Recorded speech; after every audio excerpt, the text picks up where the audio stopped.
Hey, this is Jude Jackson with Middle Initial Podcast. I'm here by myself talking about the Jets' schedule. So, without any further ado, let's get into it. I wanted the 1 p.m. road game at first to start versus the Titans, maybe, or the Jags. Some team in which you could get your feet wet. Nothing too crazy. And Aaron Rodgers comes in, completes some passes, maybe throws a touchdown, everyone, and he feels good. He doesn't feel nervous. But the NFL schedule makers, they were like, fuck that. They gave the Niners week one at the Niners. Well, we already knew it was at the Niners, but you get what I'm saying. On Monday Night Football. So that's obviously going to be a very big game for multiple reasons. Hey, I mean, Salah's coming back to his old team. Kyle Shanahan's just coming off a Super Bowl. Niners have a very, very good team. Probably big favorites to win the Super Bowl, or at least top five. Very good roster on both sides. Not only that, Rodgers is coming back to San Francisco. He's had a very interesting playoff history versus them. For the regular season, he's been doing well versus them recently. And of course, I mean, Samini noted this for why, I don't know. But Leonard Floyd's there, and the whole PTSD for Achilles, I guess. I don't know why, of all the things, she would pick on that detail, but okay. But the thing with this game I find interesting is I think this is going to be a higher score game than perhaps both teams want, but I think it's going to be a pretty high scoring game. I think both of these teams know each other. I think Rodgers has done relatively well against Kyle Shanahan's teams for the most part. And I think practicing against the style of defense that they do over there every day, I think there's going to be some fireworks going. And I also think Brees might very well assert himself as the best all-purpose running back in the league. Yes, I said it. Brees could assert himself as the best all-purpose back in the league if he has a good showing compared to Christian McCaffrey. So I'm very interested to see how this game goes. The next game, September 15th, 1 o'clock, versus the Titans. That's going to be a fun road game to go to. I'm going to go to Nashville. Never been there before, but I'm excited to go there, see what's going on out there and everything. It should be an interesting game. Mike Vrabel's there. He's a good coach. They have Will Levis there. They've got some good receiving weapons. So I'm interested to see how that goes. Next, they have the New England Patriots, but get this. It's on Thursday Night Football. So the home opener is a Thursday Night Football game against the New England Patriots. I find that an interesting decision for many reasons. I don't think many teams, the last team I can remember that had a home opener as a Thursday night after two road games was the Niners last year, I think. So yeah, they had a Thursday night home game after two road games. But this is a little bit interesting. It makes things hard for fans, of course. The schedule overall, the home games are not very particularly friendly to season ticket holders or Jets fans. Lots of primetime games, lots of weird time games and everything. Not much consistency until after December. So it's pretty interesting. It stinks, but it is what it is. But they play New England, and funny enough, on the New England side, that's their only primetime game of the year. They have Drake May, but that's still their only primetime game. Everything else is a 1 p.m. game. I guess that's what happens when you don't have the best coach in NFL history, as Kevin Case will often deny. But that's neither here nor there. So let's go on to the next game, September 29th versus Denver Broncos. Storylines obviously there with Hackett and Sean Payton. You have Zach Wilson or whoever the fuck starting Bo Nix, Jared Stidham, whoever the hell is going to start against them. So it'll be a home game for the Jets, 1 p.m. And then after that, they go out to London week 6. No, 1, 2, 3, 4, 5. Week 5, I can't count today. They go out to London week 5 for the Vikings game, in which they can face either Sam Darnold or their rookie out there too. So that should be an interesting game too. Overall, I'm going to go through these games by fives. Overall, with this first 5 games, I'd say there's a very strong chance the Jets could start out 4-1. The schedule sets up for them to have a pretty fast start, actually. The only thing that sucks, and I'll go into this more and more, is the timing of it. Like, if everything was just spaced out Sunday, Sunday, Sunday, Sunday, easy, 4-1. Okay, easy. But you have a road game, then you come back on a short week on the road again against the Titans, then you come back against a shorter week and come back home against New England. That could throw a wrench in something. So it's going to be pretty interesting to see how exactly Saleh and the coaching staff manage resting patterns. Does Tyron Smith start every game? Are there veteran rest days for those Thursday night games?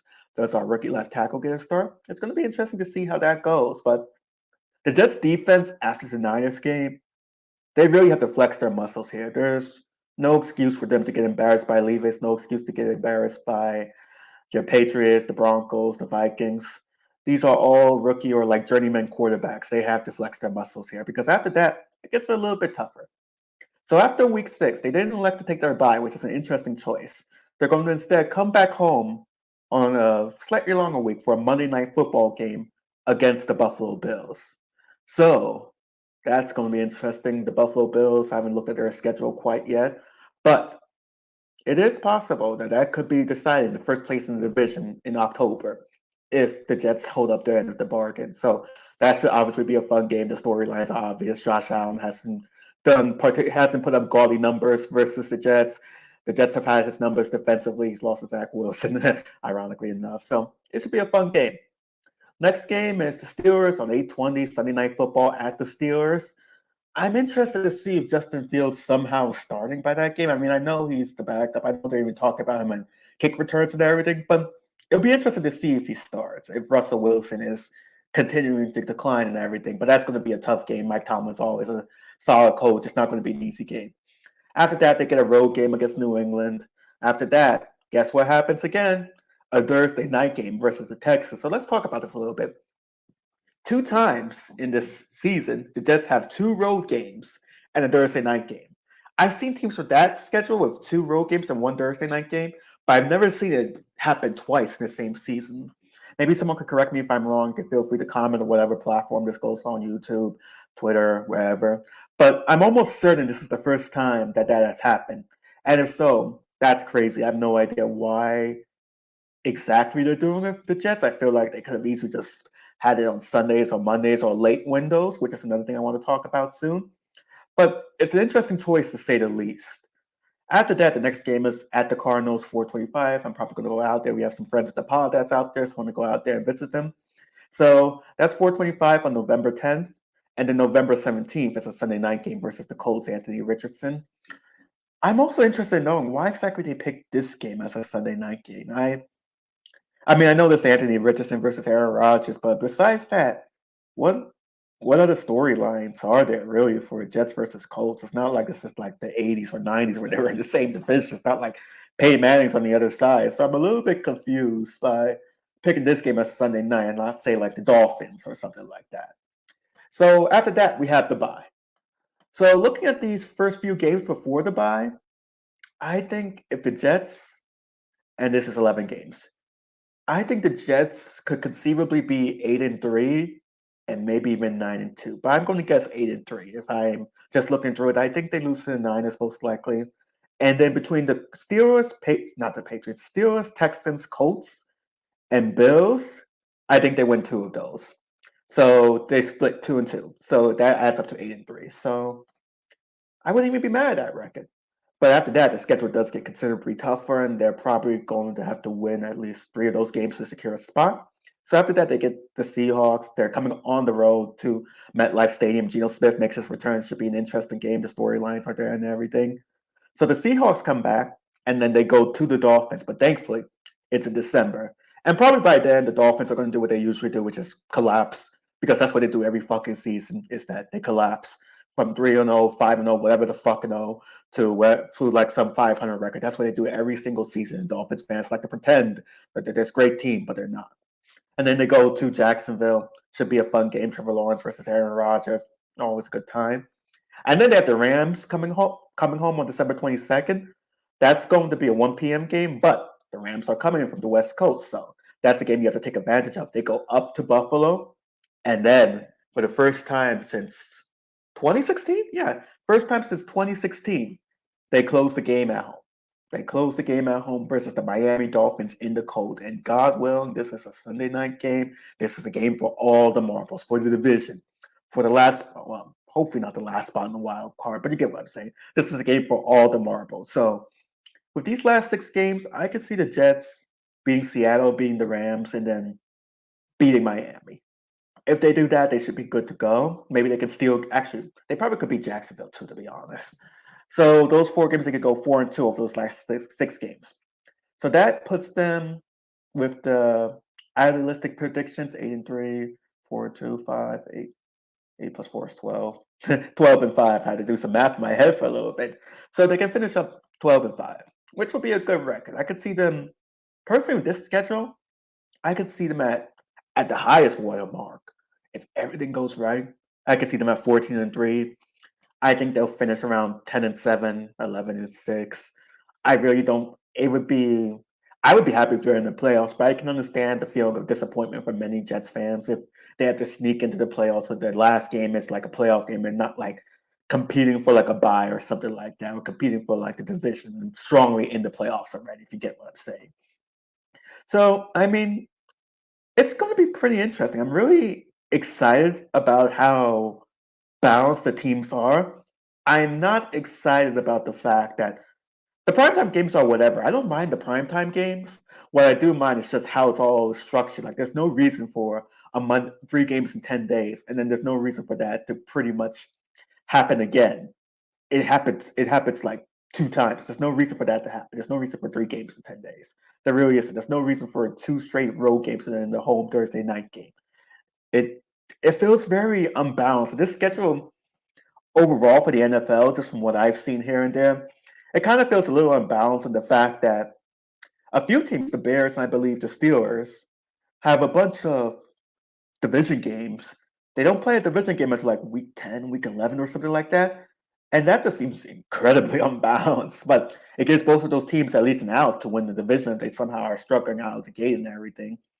I also find it interesting that neither the Jets or the Giants have a 4 p.m. like local time start. Like I know they play on the West Coast, that's 4 p.m. East Coast time, but they don't have a 4 p.m. local start for either team. That's very I don't think that's happened in quite a while, really. And it's interesting because the Jets are at least projected to be very good, but you can see after the bye, it's a bunch of 1 p.m. games. It's almost, I mean, it's very likely that they're hedging just in case Aaron Rodgers doesn't come back. But the thing is that you've seen worse teams with worse quarterbacks not have such a front load of primetime games. Like we've seen fucking Daniel Jones get blocked by the Cowboys every single fucking year. Late in the season, early in the season, it doesn't fucking matter. And that's always a primetime game, but you don't get a primetime games versus the Dolphins. You get a 1 p.m. game instead of like a 4 o'clock game versus the Bills. It's a little bit interesting. You see the Bears on against the Packers, goddamn, every single year, and they haven't been good in that time span. And it's late in the season too, but they get these primetime games. It's interesting. I don't know. I don't think there's a vendetta against Rodgers. I know there are some people who are saying, "Oh, there's a vendetta against Rodgers. He's doing all this stuff." I don't think there's a vendetta against Rodgers. I just think it's kind of unbalanced, really. It's not unbalanced in terms of, again, it's not unbalanced in terms of team quality or whatever. It's actually pretty balanced and incredibly fair to the Jets. It's more about the timing because if you're going off like herky jerky, like rest schedule and everything, there could be a time you're tripped up. And with the coaching staff we have, defensively, I'm not worried. Offensively, there could be some issues, especially strength conditioning and things like that. So it's something to keep in mind, and I'm curious to see how the Jets handle it, how they divvy up like practice days and everything. It's going to be, I said interesting like 4 times, but it really is going to be pretty interesting. And then I'm trying to think if I have any other quick takeaways. Other quick takeaways, I mean, at least we don't have to see Rome. We don't have to hear Romo Gluck Gluck Josh Allen versus the Jets. So thank God about that. And besides that, what are advantages? I think it favors the Jets. The travel schedule doesn't really favor the Jets before the bye, but after the bye, it gets so much better. There's a Miami game, there's a Miami game, there's a Jacksonville game after the bye, so that gets so much better because they go to Miami and then they go to Jacksonville. That's great. That's wonderful. Like it's stay in Florida. So they gave us a little bonus there. I just think the first half is brutal in terms of timing. That's I hate the word brutal because every single beat writer uses it, but I just think it's brutal in terms of timing. So I'm curious to see how the Jets manage. But if they come out with this 8-3 in the first half, there's an easy road to 10 wins. It's an easy road to the division. They get to face Miami twice. They get to face Buffalo again. There's a very, very convenient road to the division. It should be hopefully a fun year. I know I don't usually go out the limb with positivity, but I think it could be a fun year. So with that, if you have any comments, tell me. Tell me in the comments. Message me for whatever reason. But tell me in the comments. Tell us in the comments. Which do you think is the best game? Which do you think is going to be the worst game? What games are you going to go to? Do you have any other scheduled takeaways? How do you feel about it? What's your prediction for the Jets? Tell us in the comments. We're really looking forward to hear about it. And remember, join the Discord. Please join the Discord. We have a lot of fun in there. We have a lot of good laughs. It's a good time. And we want you to laugh with us and join us and have fun. So with that, stay inspired by 69, everyone. Take it easy.